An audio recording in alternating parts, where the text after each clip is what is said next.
itu perlu dikaji lagi. Selain, oke sebentar.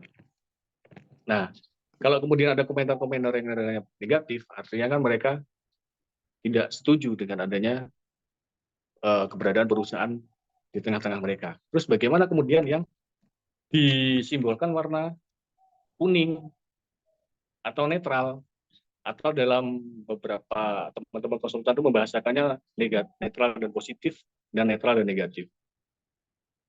Nah, netral yang positif itu adalah netral dengan kecenderungan mendukung perusahaan. Dalam arti lebih banyak pernyataan positifnya dibanding negatifnya. Nah, kalau kemudian yang benar-benar netral adalah mereka yang kritis dan objektif. Artinya kalau memang perusahaan dinilai benar, ya mereka akan benar, tetapi ketika perusahaan salah, mereka pun akan menyalahkan perusahaan. Itu yang netral. Terus kemudian kalau yang netral negatif, nah ini adalah orang-orang yang biasanya posisinya itu netral, tetapi punya kecenderungan kontra. Dalam arti dalam setiap wawancara, ketika diulik terkait keberadaan perusahaan, itu lebih banyak sifat negatifnya daripada positifnya. Gitu. Nah, terus juga kemudian setelah itu ada yang namanya apa ya, kuadran. Ada kuadran di mana ada warna hijau, itu dikumpulkan semuanya. Aktor-aktor yang mana yang termasuk merah, termasuk biru, termasuk kuning gitu. Itu dikumpulkan semua. Nah, aktor pada kategori biru itu artinya harus terus mendapatkan informasi dan dimonitor dan memiliki hubungan komunikasi yang baik. Dan jika kategori hijau itu memiliki kekuatan atau pengaruh yang tinggi dan ketertarikan rendah dalam pemberdayaan. Dan ketika aktor itu dikategorikan di kolom merah, itu biasanya tetap dimonitor, meski tidak harus optimal ya, dimonitor terus, atau DPP terus, tetapi harus dijaga komunikasinya. Karena kan kemungkinan aktor-aktor yang sudah diplotting kategori biru, hijau, kemudian kuning, itu tuh tidak menutup kemungkinan mereka akan bergeser gitu loh. Misalnya dari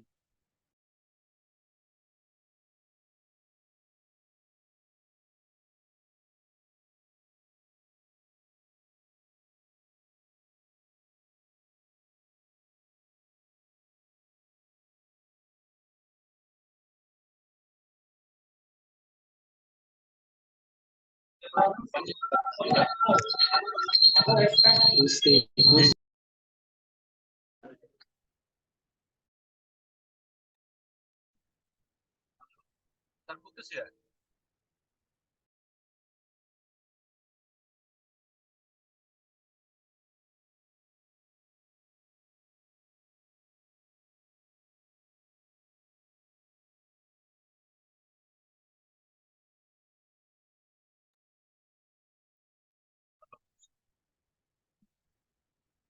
Hilang ya, terputus ya suaranya.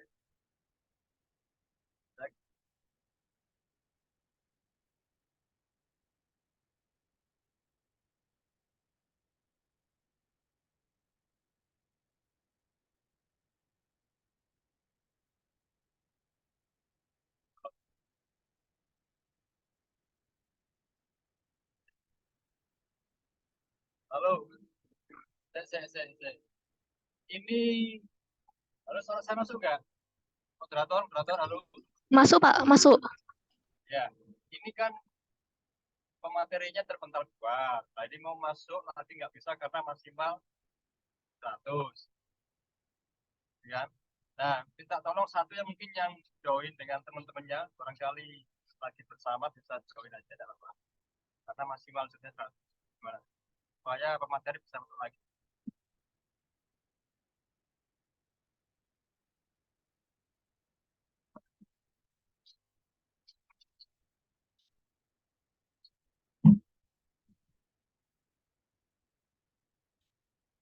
Nah, oke, oke. Terima kasih ya. Sorry ya, saya punya lagi materi.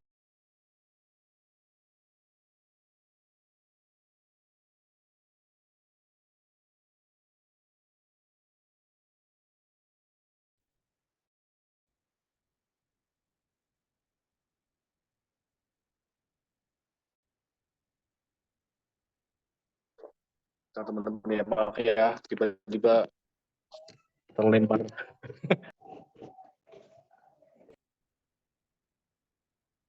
Halo?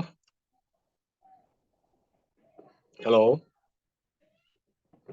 Iya Pak, bisa dilanjutkan kembali untuk materinya. Oke, mohon maaf ya. Padahal tadi udah ngomong banyak, ternyata saya terlempar nggak tahu ya. Oke, saya ulangi ya teman-teman ya. Di mana dalam pemetaan hubungan jaringan ini kemudian digolongkan dalam sebuah kuadran, di mana kuadran itu eh, ada yang sifatnya low dan high ya, low power, high interest untuk pengembangan pemberdayaan masyarakat. Nah, di dalam kuadran itu dibagi menjadi 4 teman-teman ya. Ada kuadran kategori biru, ada hijau, ada merah, dan ada kuning. Nah, lalu yang termasuk dalam kuadran biru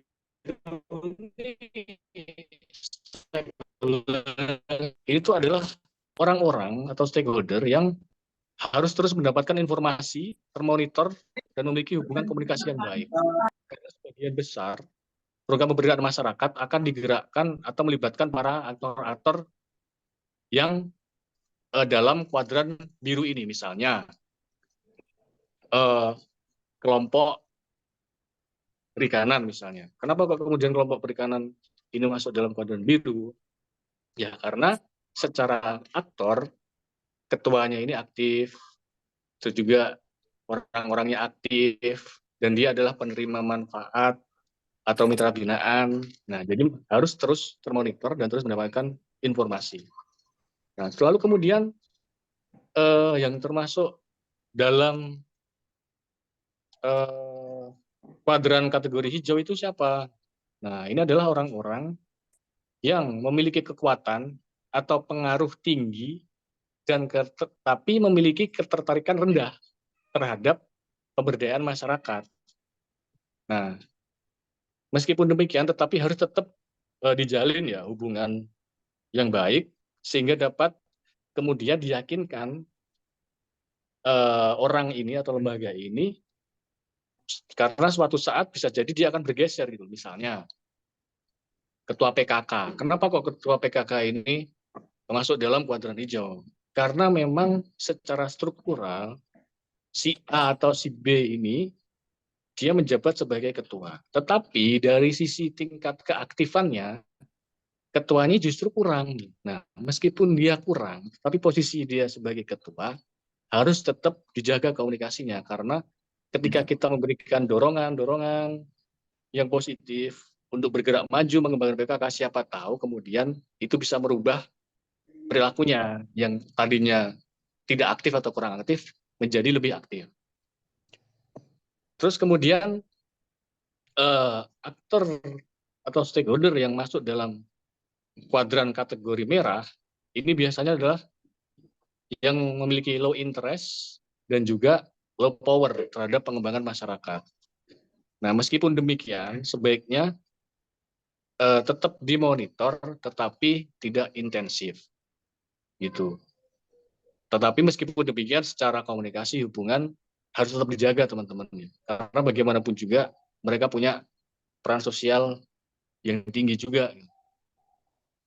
Terus kemudian yang masuk dalam kategori kuadran kuning itu adalah orang-orang yang low power namun high interest. Artinya low power di sini mereka tidak punya jabatan, tidak punya kekuasaan, tetapi secara kemampuan atau secara keinginan dia itu adalah punya keinginan yang tinggi gitu loh.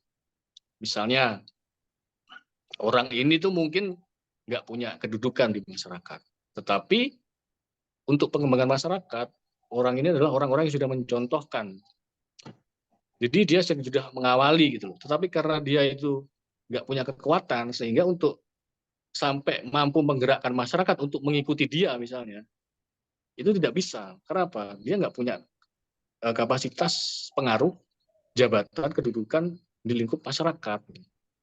Nah, orang-orang kayak gini biasanya orang-orang yang memiliki gagasan-gagasan yang bagus, pengetahuan, motivasi, dan harapan-harapan untuk kepentingan masyarakat. Nah, makanya harus tetap dijaga. Nah, terus kemudian dari semua hasil pemetaan sosial tadi, mulai dari aktor, mulai dari pemetaan aset, kemudian pemetaan kebutuhan masyarakat, output dari pemetaan sosial ini adalah rekomendasi program yang ditujukan untuk sebuah perusahaan. Karena apa? Hasil kajian pemetaan sosial inilah yang kemudian menjadi dasar. Gitu. Kenapa kok kemudian perusahaan bikin program A, program B, program C, dasarnya apa? Ini salah satu aja ya, salah satu dasar untuk membuat perencanaan program. Karena selain dari pemetaan sosial, kalau dari sudut pandang korporasi, itu biasanya juga berdasarkan perencanaan-perencanaan desa ataupun perencanaan-perencanaan dari daerah, kayak RPJMD, atau kalau di desa itu yang biasanya dalam musrem Mengdes, itu biasanya perusahaan diikutkan, agar apa? Perusahaan itu tahu nih, arah dari perencanaan dari pemerintah daerah ataupun pemerintah desa itu mau kemana arahnya. Nah, ketika kemudian kita duduk bersama, diskusi di situ, dari sisi perusahaan, dari sisi desa, atau dari sisi pemerintahan daerah, ini mau mengambil posisi yang mana. Gitu. Misalnya, ini dari pemerintah daerah nih, ada program ketahanan pangan misalnya. Oke, ketahanan pangan. Terus kemudian dari pemerintahan daerah, pengennya setiap desa itu punya kawasan untuk ketahanan pangan. Nah, terus kemudian dari perusahaan mungkin mampu dari siapanya. Oke, dari perusahaan mungkin bisa bantu dari sisi eh, finansialnya. Terus masyarakat berperan di apa? Gitu. Nah, dari masyarakat, dari pemerintah desa mungkin bisa menggerakkan masyarakatnya untuk terlibat dalam pengembangan ketahanan pangan yang digagas oleh pemerintah daerah. Nah, kalau terkait rekomendasi program, biasanya itu setiap konsultan ya, itu punya gayanya masing-masing, gaya penulisannya pun masing-masing. Tetapi meskipun punya gaya penulisan masing-masing, tetapi itu tidak meninggalkan esensi atau konteks dari pemetaan sosial itu sendiri. Karena misalnya ada perusahaan yang hanya merekomendasikan aja nih program apa aja, tetapi ada beberapa konsultan yang kemudian untuk menambah nilai plus di dalam konsultan tersebut, biasanya dia bikin perencanaan yang hingga 5 tahun, misalnya program eh, pengembangan budidaya ikan tawar, ikan air tawar. Nah, biasanya mereka bikin tuh perencanaan tahun pertama, tahun kedua, tahun ketiga, sampai bebas mau tahun sampai tahun ketiga atau tahun kelima, itu udah dibikin tuh rekomendasinya. Template-nya, roadmap-nya itu udah ada. Nah, itu yang kemudian menjadi nilai tambah, nilai plus di sebuah konsultan. Nah, ketika ada nilai plus, udah ada roadmap-nya, itu perusahaan biasanya seneng sih. Karena kan dia nggak perlu berpikir lagi ini 5 tahun mau ngapain gitu. Kalau di konsultan lain ada beberapa yang hanya rekomendasinya program kesehatan, program sampah, program budidaya air tawar gitu toh. Jadi kemudian itu kan hanya gambaran besar aja, tetapi terkait detail, step by step-nya, langkah-langkahnya, di perusahaan harus mikirin sendiri kan. Nah, tetapi kalau konsultan yang pengen menambah value-nya, biasanya agak ada sedikit perbedaan di situ. Itu sih. Ya, terus juga kalau ngomongin soal program Komdev, itu pasti ada perencanaan, ada pelaksanaan, dan ada monitoringnya kan. Kalau ngomongin perencanaan, salah satunya itu berdasarkan pemetaan sosial atau berdasarkan dari musrembang atau RPJMD tadi. Terus juga pelaksanaannya itu harus termonitoring. Nah, monitoring ini bisa 3 bulan, 6 bulan, atau setahun sekali. Nah, kalau di kami sendiri untuk memonitor sebuah program Komdev itu biasanya 6 bulan sekali lah. Meskipun dalam prosesnya tetap dikawal dan termonitor. Dan itu kita selalu membuat eh, namanya PIKA. Jadi kayak semacam PIKA itu problem identification, correction, and action. Itu bagian dari PDCA sih. Mungkin nanti teman-teman bisa cari sendiri terkait PIKA atau PDCA. Itu biasanya digunakan untuk memonitor sebuah proyek ya. Nah, di akhir sebuah program, di akhir tahun itu biasanya ada monitoring dengan menggunakan indeks kepuasan masyarakat. Nah, dengan adanya program ini tuh kita survei itu masyarakat, apakah programnya sesuai, pelayanan, kemudian perusahaan responsif, tenaga perusahaan yang terlibat selama ini juga mudah dihubungi, macam-macam. Nah, terus mungkin itu yang bisa saya sampaikan. Untuk lebih luasnya, lebih detailnya, mungkin kita bisa sambil sharing-sharing aja sih, tanya jawab aja dari teman-teman. Persilahkan. Mungkin itu, Mbak, Mas Arief. Baik, Bapak. Terima kasih saya sampaikan kepada Bapak Hanif yang telah berbagi ilmunya mengenai pemetaan sosial dan strategi community development. Baik, kita lanjut ke sesi selanjutnya yang sepertinya merupakan sesi yang ditunggu-tunggu oleh teman-teman, yakni sesi tanya jawab. Seperti yang telah saya jelaskan tadi, kita mulai pada sesi pertama ya, yakni bisa 3 atau 4 penanya. Kepada teman-teman yang ingin bertanya, bisa mengangkat tangannya dengan menggunakan fitur raise hand, atau jika terkendala, bisa juga mengirimkan pertanyaannya lewat kolom chat.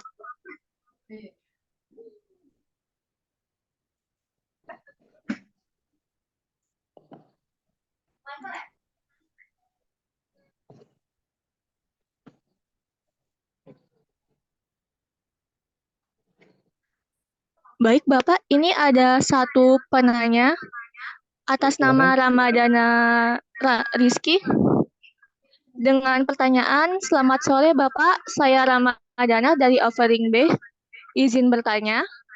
Pertama, tantangan apa yang Bapak rasakan selama menjadi CSR di suatu perusahaan? Kedua, skill atau keahlian khusus apa yang harus dimiliki oleh mahasiswa sosiologi apabila berkeinginan menjadi CSR setelah lulus kuliah? Sekian dan terima kasih. Oke, ini saya jawab langsung atau nunggu pertanyaan yang lain? Terserah Bapak, Bapak ingin menampung atau ingin menjawab langsung? Mungkin biar nggak lupa, mungkin saya langsung jawab aja ya. Baik, Oke. Bapak, silakan. Kalau ngomongin soal tantangan, yang namanya masyarakat itu kadang kan ada aja gitu kan. Keinginannya, harapannya itu terlalu tinggi ke perusahaan. Nah, tetapi dari sisi perusahaan yang baik adalah perusahaan yang bisa kemudian memanage komunikasi dengan masyarakat. Artinya apa? Kalau kemudian kita dari sisi perusahaan itu lemah, dari sisi komunikasi, dari sisi daya tawar, nah perusahaan ini kemudian hanya akan memanfaatkan perusahaan sebagai ATM berjalan aja. Pak mau ini, Pak ini rusak, mau ini, mau ini, mau ini. Jadi dia akan terus meminta gitu. Nah, makanya ketika sebelum kita realisasi program, realisasi peralatan lah atau kebutuhan setiap program, itu kita ada diskusi dulu nih dengan masyarakat. Oke Pak, perusahaan akan bantu, tetapi tidak dalam berbentuk uang. Nah, mungkin nih waktu itu proposal permohonannya 50 juta misalnya untuk pertanian. Nah, dan ini realisasinya berupa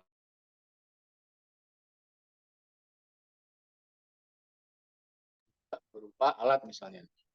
Nah, kemudian ketika kita berembuk, berdiskusi dengan masyarakat itu kita tegaskan di awal, Pak, kita akan bantu, tetapi ketika apa yang sudah kita bantu ini, misalnya peralatannya rusak, itu sudah bukan menjadi tanggung jawab perusahaan, tetapi ini menjadi tanggung jawab bersama kelompok. Karena apa? Perusahaan sudah membantu, jadi dari sisi perawatan dan sebagainya itu akan dikelola oleh kelompok. Nah, terkait bagaimana mekanismenya, kita serahkan ke kelompok. Artinya apa? Kalau kita nggak gitu kan, itu mereka